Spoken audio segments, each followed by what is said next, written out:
메르스 감염자가 속출하면서 전국 교육기관 중 10분의 1, 1970곳이 오늘 휴업했습니다. 서울과 경기 일부 지역의 경우 교육감 명령에 따라서 유치원과 초중고등학교 중심의 휴업이 시작됐는데요. 정부를 믿지 못하니 어쩔 수 없다. 원칙 없는 과잉 대응이다. 여러 해석이 제기됩니다. 이런 가운데 정부의 상황 인식이 국민 정서와 동떨어졌다는 지적도 이어지고 있습니다. 오늘 국회 긴급 현안 질의에 출석한 문영표 보건복지부 장관은 감염병 위기관리 상태를 격상하라는 요구에 대해서 국가 이미지가 떨어질 수 있다며 우려를 표했습니다. 국무총리 후보자로서 인사청문회에 출석한 황교안 후보자의 경우 박근혜 대통령이 제때 해야 할 일을 다 했다고 말했습니다. 황 후보자는 자료 제출 부실을 비롯해서 청문위원들에 대해 비협조적인 태도로 일관했습니다. 6월 8일 월요일 뉴스K 잠시 후 시작합니다.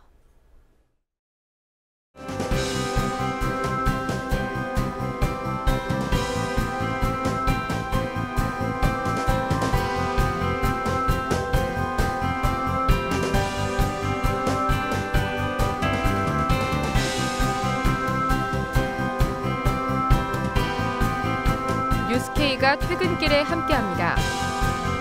저녁 7시, 2시간 빨라진 뉴스K. 많은 시청 바랍니다. 청문회에서 말씀드리겠다며 자신에 대한 의혹에 입을 닫았던 황교안 국무총리 후보자. 정작 인사청문회가 시작되자 그 말을 지키지 않았습니다. 자료 제출도 미흡했습니다. 한 야당 의원은 황 후보자에게 요구한 핵심 자료 중에서 절반도 받지 못했다고 밝혔는데요. 막을 올린 청문회는 예상보다도 더 깜깜했습니다. 안은필 기자가 보도합니다. 오늘 오전 황교안 국무총리 후보자 인사청문회가 열렸습니다. 그동안 자신을 향한 의혹들에 대해 청문회에서 답하겠다던 황 후보자는 시종일관 뚜렷한 입장을 드러내지 않고 소극적 태도로 일관했습니다. 민감한 질문에는 구체적 답변을 하지 않았고 총리의 자질과 국가 정책에 대한 질문에는 노력하겠다는 취지의 답을 했습니다. 균형 감각을 가지고 통합과 소통을 위해서 노력하도록 하겠습니다. 국민들이 체감할 수 있는 정책으로 바꿔낼 수 있는 그런 노력을 하도록 하겠습니다. 국민의 목소리를 미흡한 자료 제출도 문제가 됐습니다. 지난 2013년 법무부 장관 청문회에서 부실한 자료 제출로 질타받았던 황 후보자는 이번 총리 청문회에서도 똑같은 비판을 받았습니다. 애초 부실한 자료 제출로 깜깜이 청문회가 될 것이란 우려가 현실이 된 겁니다. 그 기간 동안 황 후보자는 여러 가지 의혹에 대해서 변명 없이 침묵으로 일관했습니다. 저는 오늘 이 청문회를 임하면서 과연 부실한 자료 제출이 있는 현재 상황에서 이 청문회를 해야 되는 건지에 대한 심각한 의문을 갖고 있습니다. 특히 황교안 법무부 장관 후보자 때문에 그 청문회로 인하여 만들어진 황교안법을 황 후보자 스스로 희롱하는 것 아닌가 하는 의구심이 들 정도입니다. 인사청문 특위 야당 간사인 우원식 의원도 817건의 자료 요청 중 519건이 왔기에 많이 제출된 것으로 잘못 전달될 수 있지만 중요한 핵심 자료를 따져보면 전체의 절반이 넘는 자료가 제출되지 않았다고 설명했습니다. 병역 면제 의혹 검증을 위한 학교 생활기록부, 징병검사 면제 판정, 부속 서류 등도 제출을 거부하고 있습니다. 학교 생활기록부 제출 거부 사유를 보면 기가 막힙니다. 집에서 보관하고 있지 않아서라고 합니다. 누가 생활기록부를 집에 보관합니까? 관련 기관에 협조 요청을 하면 됩니다. 후보자는 청문회 때 모든 걸 답하겠다고 하는데 자료 없이 국회는 무엇으로 검증을 하라는 것입니까? 후보자의 기억력만 믿으라는 겁니까? 야당의 거듭된 자료 제출 요구에 황 후보자 측은 이날 추가 자료를 제시했습니다. 하지만 제출을 요구받은 병적 기록표가 아닌 병적 증명서를 중복 제출하는 일이 벌어지기도 했습니다. 오전에 자료를 제출한 것은 위원장님 말씀하신 대로 병적 기록표가 아니라 병적 증명서입니다. 이 병적 증명서는 후보자 임명 동의안에 있는 자료입니다. 중복 제출하면서 마치 새로운 자료를 제출한 것처럼 이렇게 이에 대해 장윤석 인사청문위원장은 실무진의 착오로 병적 기록표를 붙이지 못했다고 들었다며 추가로 각 의원실에 제출하는 걸로 보고받았다고 밝혔습니다. 황 후보자의 병역 면제 의혹도 도마 위에 올랐습니다. 장관급 이상 공직자의 병역 면제율이 15%입니다. 왜 이상하게도 고위공직으로 올라가는 분들은 그렇게 아프신 분들도 많고 가정이 빈곤하신 분들도 많으신지 참 모르겠는데요. 과연 어떤 혜택을 받거나 특혜를 받고 병역 면제를 받은 것이 아니냐 하는 그런 걱정을 하시는 것으로 제가 이해를 합니다. 그러나 제가 신검을 받을 때 그때는 저희가 굉장히 어려운 집안이었고 아무런 배경이 없는 집안입니다. 그러니까 이제 한편 황 후보자는 총리에서 낙마하면 법무장관을 사퇴할 것이냐는 질문에 사퇴하겠다고 답했고 박근혜 대통령의 메르스 대응에 대해선 박 대통령은 제때 해야 할 일을 다 했다고 생각한다고 답했습니다. 야당은 이어진 오후 추가 질의에서 전관 예우 문제와 삭제된 수입 내역 19건에 대해 집중 추궁했습니다. 그 결과 삭제된 19건에 대한 공개 절차를 밟겠다는 답변을 듣기도 했습니다. 그렇게 진행을 해서 청문위원들의 그 요구를 응하도록 하는 것이 좋겠다. 요건에 맞춰서 국회에 제출하게 되지 않을까 싶습니다. 하지만 이미 청문회가 시작된 상황에서 절차를 밟겠다고 답한 것이어서 제대로 된 검증은 이미 불가능한 상황입니다. 반면 여당 의원들은 후보자에게 제기된 의혹 부분은 아예 언급하지 않거나 해명 기회를 주는 듯한 질문으로 일관했습니다. 혹시라도 경제라든지 복지, 이런 교육, 또 이런 부분이라든지 이런 부분에서는 혹시 경험이 좀 부족하지 않느냐, 또 통합 이런 부분에서 부족하지 않느냐 하는 그런 생각을 가진 국민들이 계시거든요. 짧게 그런 부분에 대해서 그런 국민들한테 뭐라고 답변을 하시겠습니까? 많이 부족합니다. 그렇지만 법무부 장관으로 근무하면서 수사를 한 것이 아니라 국민들의 행복을 위한 법제, 제도, 또 피해자 보호, 재반 업무, 거기에는 경제 활성화에 기여하기 위한 법무부의 정책들에 대해서도 수십 가지의 정책을 만들어서 같이 나누었습니다. 전문가의 측면에서 보면 많이 부족합니다만은 만약 총리가 된다면 관계 부처와 함께 지혜를 모아서 국민들의 걱정에 부응하는, 곧 충족할 수 있도록 부응하는 그런 정부가 될 수 있도록 노력을 하겠습니다. 국민TV 뉴스 안은필입니다. 변호사 그 선임계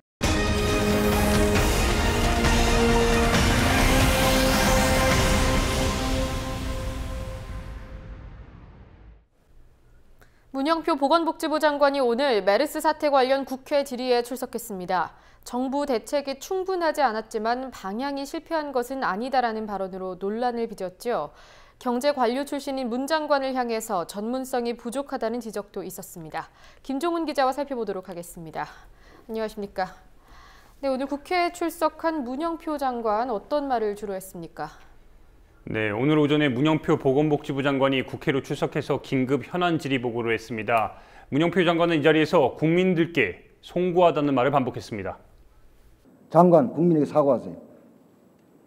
예, 그래서 사태의 심각성을 충분히 인지하지 못한 점에 대해서 송구스럽게 생각합니다. 네, 그러면서도 문영표 장관은 메르스 확산이 정점에 와 있다고 평가한다면서 내일이나 모레부터는 안정적인 모습을 보이면서 진정될 것이라고 했습니다. 예, 원래는 문 장관이 오늘쯤 되면 오늘을 기점으로 해서 좀 사태가 진정되지 않겠느냐 이런 말을 한 적도 있지 않습니까? 네, 그렇습니다. 메르스 사태가 전혀 진정이 안 되고 있음에도 불구하고 문영표 장관은 오늘을 기점으로 사태가 회복될 것이라고 예측했는데요. 일단 이유가 있는 발언이라는 평가가 나오고 있습니다. 오는 14일입니다. 미국 방문을 강행하려는 박근혜 대통령의 행보를 고려한 정치적 발언이 아니냐는 이런 지적인데요. 야당 의원들도 이 부분에 일단 문제를 삼았습니다. 지금이라도 범정부 비상대책기구를 만드십시오. 체계사가 나오는 총리 대행이 지휘하더라도 실질적으로는 대통령이 진두지휘에 나서기 바랍니다. 그래야 일이 됩니다. 그리고 이번 주 내로 메르스의 확산이 멈추지 않고 수습 국면으로 가지 않는다면 오는 14일에 대통령 방미 일정의 연기도 검토해 줄 것을 요청합니다. 국민의 생명과 안전보다. 네, 이런 가운데 민경욱 청와대 대변인은 오늘 박근혜 대통령의 미국 방문 일정이 연기될 가능성을 묻는 기자들의 질의에 일정 변경과 관련해서는 따로 발표할 내용이 없다고 못 박았습니다. 사실상 메르스 사태로 박근혜 대통령의 방미 부정 여론이 급등하고 있음에도 불구하고 순방을 강행할 뜻을 다시 한번 확인한 겁니다. 사태가 심각한데 이렇게 미온적인 대처가 계속되니까 야당뿐 아니라 여당에서도 질타가 이어졌다고요. 네, 새누리당 유이동 의원이 가장 눈에 띄는 발언을 했습니다. 유이동 의원은 지역구가 메르스 환자가 최초로 유행한 평택인데요. 그 유이동 의원은 관계당국의 대응이 처음부터 낙제점이었다면서 평택 성모병원의 중환자실에 입원한 환자 5명의 관리 체계를 지적했습니다. 이송되는 곳이 경북 경주였습니다. 왜 호흡기를 달고 있는 중환자가 수도권에 가까운 수도권을 놔두고 300km가 넘게 떨어져 있는 경주까지 가야 되는 겁니까? 네? 당시 가용한 지정병원이 그래서 그렇게 조치가 된 것으로 알고 있습니다. 그래요? 이때 당시에 확진 환자가 9명이었습니다.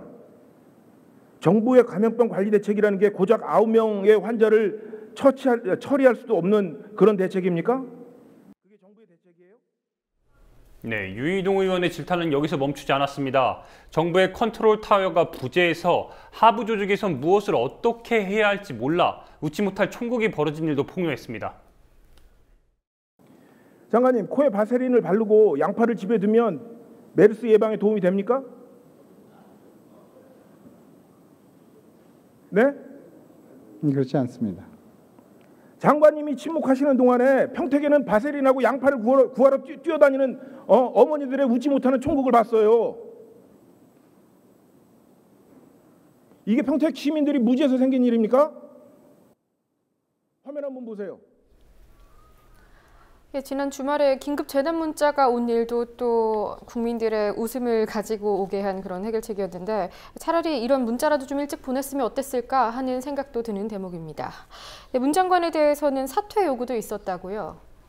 네, 전병헌 새정치연합 최고위원이 강동욱께 비판을 하면서 문영표 장관의 사퇴를 요구했습니다. 보건 전문가도 아니면서 사태 수습에 장애가 될 뿐이라는 게 그 이유였는데요.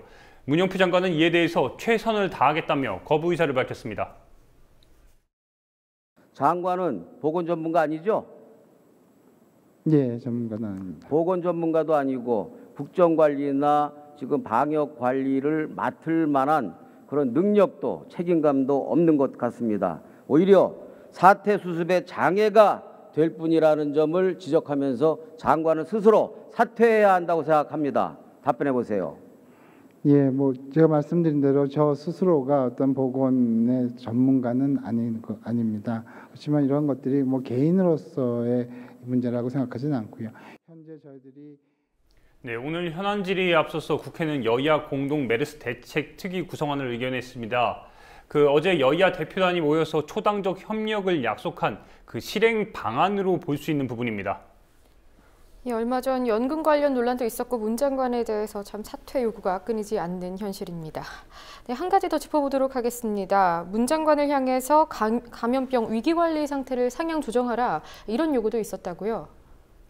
네, 문영표 장관은 현재 감염병 위기의 주의 단계에 있지만 실제 조치들은 경계 단계라고 말했습니다. 그러면서 이 경계 단계를 올릴 수 없는 이유가 국가 이미지 때문에 그렇다고 지금 답변을 했습니다. 시에는 즉각 경계 단계로 올리겠습니다. 그런데 아까도 말씀드렸습니다만 현재 저희가 주의 단계이긴 합니다만은 모든 대책은 경계 단계 준해서 지금 하고 그러면 그걸 못 올리는 이유가 뭡니까? 국민들이 궁금해하세요. 심각 수준으로 대응을 한다는데 왜 그걸 못 올려요? 예, 그래서 전책의 내용이 중요하다고 생각을 하고요. 또 경계 단계로 가면은 거기에 대한 어떤 국가적인 이미지나 또는 이미요 대한민국. 그러나 문영표 장관이 우려하는 이 국가 이미지는 이미 떨어질 대로 떨어진 상태입니다. 오늘도 사망자가 나와 현재까지 6명이 사망했습니다. 확진자는 어제보다 23명이나 늘어난 87명이 됐습니다. 문제는 사우디에 이어서 전 세계 2위 메르스 발병국이 우리나라라는 점입니다. 이 때문에 중동호흡기 증후군, 즉 메르스라는 명칭 대신에 한국호흡기 증후군, 코르스로 불러야 하는 것 아니냐는 이런 비아냥까지 나오고 있는 상태입니다. 예, 오늘 박 대통령은 오후에 메르스 대책 지원본부를 방문했다고요? 네, 오늘 오후 2시경입니다. 박근혜 대통령이 범정부 메르스 대책 지원본부를 찾았는데요. 지난 5일 메르스 환자 격리병동인 국립중앙의료원을 방문한 데 이어서 두 번째 현장 방문입니다. 이 자리엔 최경환 국무총리 대행을 비롯해서 황운하 교육부 총리, 박인용 국민안전처 장관 등이 함께했습니다. 지금 확실한 접촉 차단을 위해서 자가 격리자에 대해서 1:1 전담제를 실시하는데 일부에서는 이것이 좀 제대로 이루어지지 않고 있다는 지적이 있습니다. 그래서 행자부는 지자체와 협력을 해서 현장에서 이게 어떻게 이루어지고 있는지 철저하게 점검을 해야 할 것입니다. 그리고 지금 자가 격리자가 예, 범정부 메르스 대책본부라는 곳이 보건복지부에 있는 곳과는 또 다른 곳이지요. 네, 그렇습니다. 오늘 박근혜 대통령이 찾은 범정부 메르스 대책본부는 그 보건복지부에 있는 중앙메르스관리대책본부와는 다른 곳입니다. 범정부 메르스 대책 지원본부는 지난 3일입니다. 박근혜 대통령의 메르스 대응 민간합동 긴급 점검회의 이후에 새롭게 꾸려진 곳인데요. 국민안전처 장관이 본부장으로, 보건복지부 장관이 본부장인 그 중앙메르스관리대책본부와는 별개로 가동되고 있는 조직입니다. 그러다 보니까 일각에선 이 컨트롤타워 혼선 우려도 나오고 있습니다. 친박 좌장이라 불리는 서청원 최고위원조차 오늘 아침 회의에서 박근혜 정부의 내각 위기를 관리할 그 사람이 없다면서 컨트롤타워의 부재를 지적했습니다. 박근혜 정부 내각에 위기 관리할 수 있는 인물이 보이지 않는다는 것이었습니다. 이것이 가장 근본 문제입니다. 뒤늦게나마 정부에서 대책을 갖고 정치권에서 대책을 가져서 다행입니다만 리더십이 있는 인물이 보이지 않기 때문에 이 문제가 확산됐다라는 말씀 드립니다. 예, 이 사안과는 좀 다릅니다만 세월호 참사 때도 그렇고요. 국민 안전이 위협받을 때마다 컨트롤타워가 부재한 상황인데 과연 정말 방법이 없는지 의지가 없는 건지 좀 궁금합니다. 또 오랜만에 성완종 리스트 관련 소식도 잊을 수는 없는 소식이죠. 오늘 오후에 홍문종 새누리당 의원이 검찰 소환 조사를 받았다고요. 네, 홍문종 새누리당 의원이 오늘 오후 12시 40분경입니다. 검찰 청사에 도착했습니다. 성완종 리스트에 이름을 올린 정관계 인사 가운데 홍준표 경남지사와 이완구 전 총리에 이어 세 번째 소환자입니다. 홍 의원은 관련 사실을 전면 부인했습니다. 잘 모르겠습니다. 아마 성완종 씨가 평소에 제가 너무 안 도와줬다고 생각해서 좀 억울하지 않았을까 그런 생각은 하는데 뭐 확실한 이유는 잘 모르겠습니다. 너무 억울하다고 생각했지 않았을까. 뭐 여러 가지 도움을 요청을 했었는데 하나도 들어주지 못한 게 참 안타깝습니다. 네, 홍문종 의원은 지난 2012년 대선을 앞두고 성완종 전 회장으로부터 2억 원을 받았다는 의혹을 받고 있습니다. 당시에 홍문종 의원은 대선 캠프 조직 총괄 본부장을 맡아서 대선 자금을 일부 관리했던 것으로 알려지고 있는데요. 검찰은 우선 홍문종 의원에게 서면 질의서를 보내 금품 수수 의혹 등에 대해 답변을 받았습니다. 하지만 일부 답변이 검찰 수사 내용과 차이를 보인 것으로 전해지고 있는데요. 검찰은 일단 홍문종 의원을 불러서 추가 소명을 듣는 수준으로 오늘 조사를 진행할 예정이라고, 그러니까 진행할 것이라고 알려지고 있습니다. 그런데 정치권 일각에서는 검찰이 지난 대선 때 선대위로 흘러간 2억 원은 새누리당 관계자의 총선용 자금으로 대선 자금과는 무관하다는 결론을 이미 내린 뒤 그 면죄부를 주기 위한 요식행위를 하고 있는 것 아니냐는 이런 지적도 있습니다. 앞서 소환 조사를 받은 홍준표 지사와 그리고 이완구 전 총리의 경우에도 검찰은 이미 불구속 기소 방침을 세운 것으로 전해지기 때문입니다. 예, 김종훈 기자 수고하셨습니다. 오늘 서울과 경기도 일부 지역의 유치원, 초중고등학교가 메르스 사태로 인한 일괄 휴업을 시작했습니다. 서울 강남구에 있는 한 초등학교의 경우 이미 사흘 전부터 자체 휴업을 시행해왔다고 합니다. 그런데 일각에서는 의학적 위험도를 비롯한 휴업의 원칙과 기준 없이 과잉 대응만 하고 있다는 지적도 제기됩니다. 김현주 PD가 보도합니다. 서울 강남 서초구 지역의 유초등학교가 오늘부터 사흘간 휴업에 들어갔습니다. 강남에 위치한 삼성 서울병원에서 30명이 넘는 메르스 환자가 발생하자 강남 지역 학부모들의 불안감이 커졌기 때문입니다. 서울시 교육청은 어제 학부모들의 불안감이 극대화되고 있는 상태를 극복하기 위해 강남교육지원청 산하 유초등학교 전체에 휴업을 지시한다고 밝혔습니다. 휴업 대상인 강남 지역 유치원은 69개, 초등학교는 57개로 학생 수는 5만 4천여 명에 달합니다. 휴업은 학교 자체를 폐쇄하는 휴교와 달리 교직원이 출근하도록 돼 있습니다. 부족한 수업 일수는 방학 일수에서 충당합니다. 휴업은 교장 재량이기 때문에 강남 지역 외 70여 개 학교도 자체적으로 휴업을 결정했습니다. 지난 3일 가장 먼저 휴업을 결정한 강남 대치초등학교는 사흘째 휴업을 이어가고 있습니다. 서울시 교육청 메르스 대책본부는 현재까지 서울 지역 학생이나 교직원이 메르스 확진, 의심 판정을 받은 경우는 없다고 밝혔습니다. 노환규 전 대한의사협회장은 학교 내에 실질적인 위험이 없는데도 휴업령을 내린 것에 대해 강하게 비판했습니다. 의학적 위험도에 따라 결정돼야 할 휴업이 학부모들의 불안 정도에 따라 결정됐던 겁니다. 늦장 대응보다 과잉 대응이 낫지만 휴업령은 합리적 수준의 과잉 대응이 아니라고도 주장했습니다. 이에 대해 서울시 교육청은 학부모 불안뿐 아니라 확진 환자들의 활동 범위가 강남에 집중됐다는 점을 고려한 것이라고 반박했습니다. 신현영 대한의사협회 대변인은 휴업이 꼭 필요한 상황은 아니지만 정부가 대응을 워낙 못해서 휴업까지 오게 됐다고 주장합니다. 한편 경기도교육청도 오늘부터 금요일까지 수원, 화성, 평택, 부천 등 7개 지역 유초중고 모든 학교를 휴업하기로 결정했습니다. 국민TV 뉴스 김현주입니다. 함께 만드는 언론 미디어 협동조합 여기는 국민TV 함께 만드는 언론 미디어 협동조합 여기는 국민TV.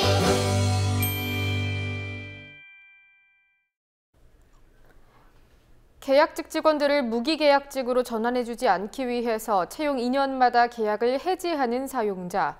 우리 사회의 고질적인 문제가 경찰청에서 벌어졌습니다. 의경들에게 제공된 이른바 저질 짬밥 논란을 해결하려고 영양사를 고용했던 경찰청이 계약 2년을 하루 앞두고 계약 해지를 통보했습니다. 급식 단가가 인상된 올해 경찰청 예산안에 영양사 무기계약직 전환 예산은 항목조차 없었습니다. 성지훈 기자가 취재했습니다. 2012년 경찰청 의경들의 식단입니다. 간장과 마가린, 김과 김치가 반찬의 전부입니다. 2013년 7월 이후 의경들의 식단입니다. 두 식단의 단가는 같습니다. 다른 것은 영양사의 존재 여부입니다. 2012년 당시 의경들의 식단이 공개되면서 영양을 고려하지 않는 부실 식단이란 지적이 나왔습니다. 지적이 이어지자 경찰청은 전국 138개 의경부대 급식소에 영양사를 배치하기로 결정했습니다. 이에 따라 2013년 7월부로 44명의 전문 영양사들이 채용됐습니다.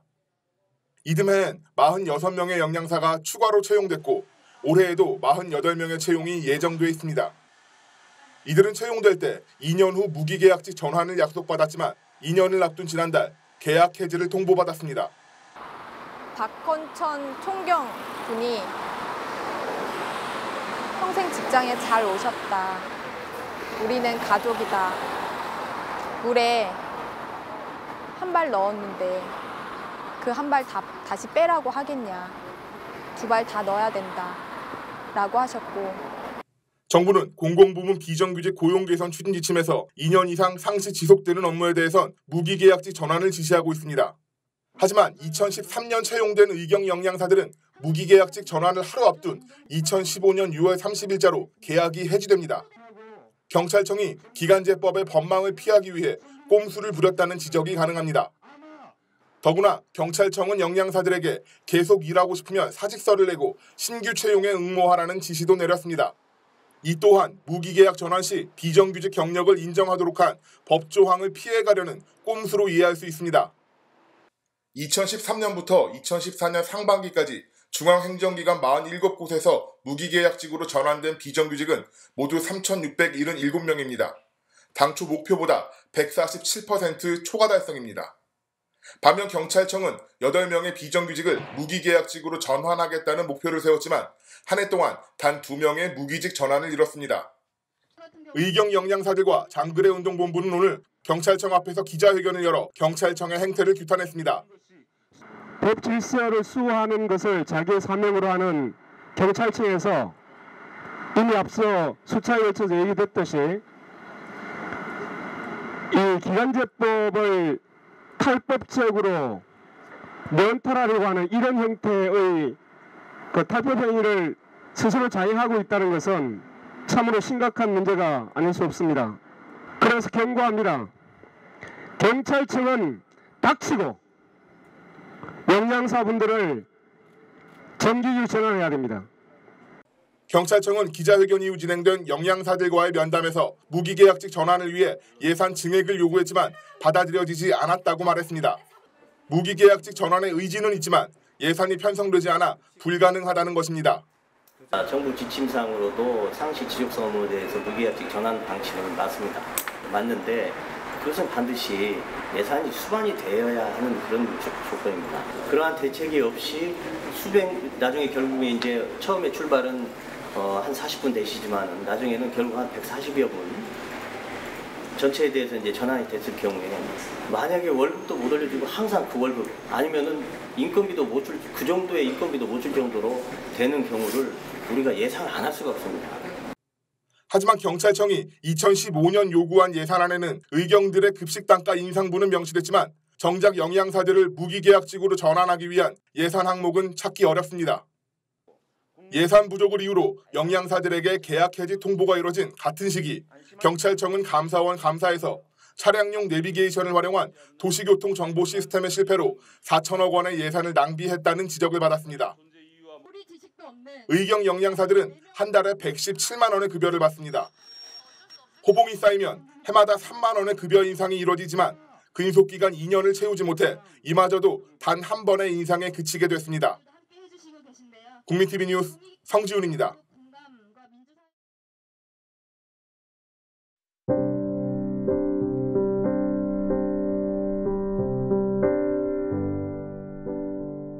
온종일 판화를 새기다가 잠시 눈도 쉬고 마음도 쉴 요량으로 밭에도 가고 뒤안에도 가고 샘가에도 갑니다.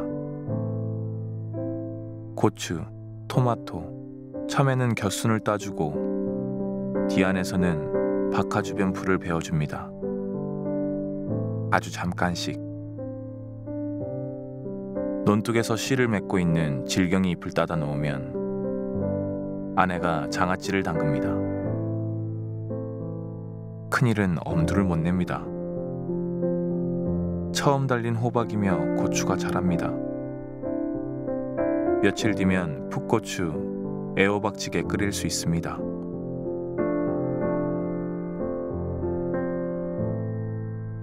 세상은 여전히 소란스럽고 어지럽습니다.